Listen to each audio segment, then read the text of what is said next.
For this painting, the most important thing to understand is how light falls on a leaf. A leaf is not flat, it has small raised areas and others that are slightly hollow. Because of that, the light doesn't hit it evenly.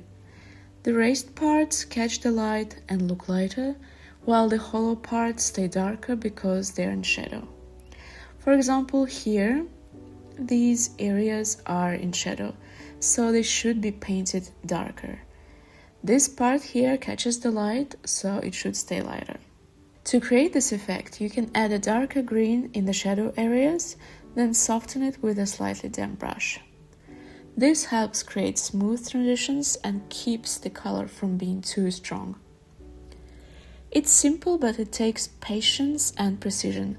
Don't try to go too fast, that's when mistakes happen. Take your time and build it gradually. For this painting, I used only 5 colors: sap green, blue like ultramarine blue, yellow, burnt sienna, and a bit of sepia for darker areas.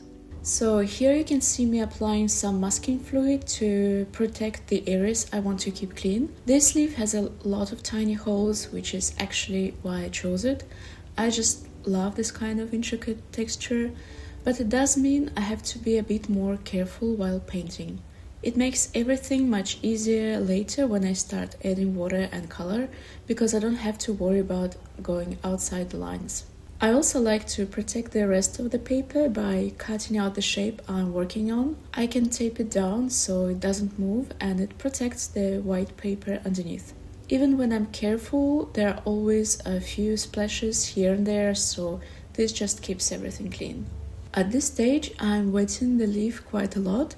I really want the paper to be fully wet so the colors can spread nicely.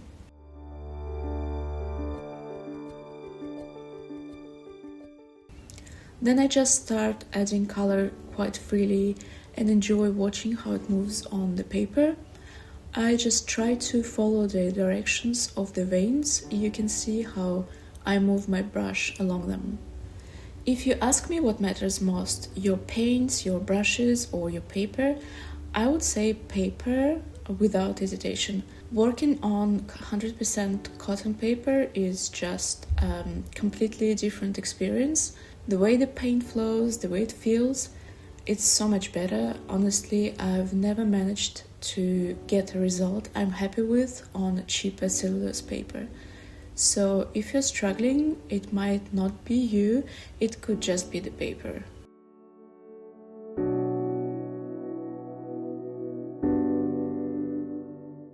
There are 2 main ways to approach this painting. The first one is to wet a small area and then add your paint. That's what I'm doing here, kind of following the veins and building up the color gradually.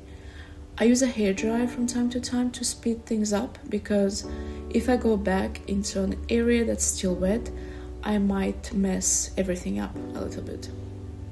The second way is to put down the paint first and then soften it with a slightly damp brush.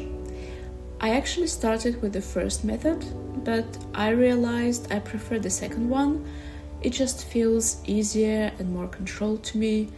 And again, good paper really helps here because you can blend without lifting what's underneath.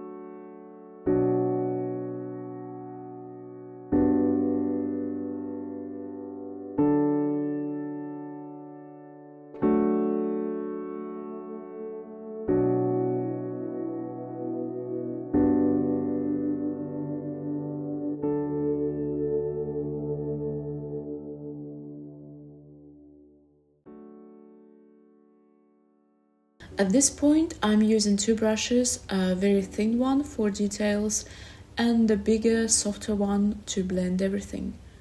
The softness really helps to move the paint around. There is no perfect brush, honestly. As long as it's soft, it will work. But natural hair brushes do tend to behave a bit better for this kind of job. And that's basically it. I just take my time and work section by section. There is no shortcut, you really have to go through every little part of the painting. This piece took me around 16 to 17 hours to finish. Obviously, I can't upload a 16-hour video. I think everyone would just panic and leave. But I definitely didn't do it all in one go. I took breaks, gave my eyes some rest. That's very important. It might look quick and easy on YouTube, but in reality, it's not. So be patient with yourself. Painting is not a race. There is no need to rush. Just enjoy the process and try to learn something new.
Now that the main part of the leaf is finished, I'm going to paint the veins using burnt sienna, sepia and a bit of green. Sepia is a semi-transparent dark brown watercolor, and it looks beautifully for botanical paintings, especially for shadows and deeper areas. It's actually one of my favorite colors. If you need a dark tone in your painting, I would recommend avoiding straight black watercolor. Black can often look a bit flat, too cold, and it can easily kill the vibrancy of your colors. In nature, shadows are rarely truly black. They usually have subtle color variations. By mixing colors like sepia, brown, blue, or green, you can create much richer, more natural-looking darks that blend better with the rest of your palette. Here you can see me making a few final adjustments. I like to step back and look at my painting from a distance and also from different angles. It really helps to spot things you might not notice up close, like areas that are too dark, too flat, or slightly unbalanced. Taking a moment like this also gives your eyes a bit of rest, so you can come back with a fresher perspective and make better decisions.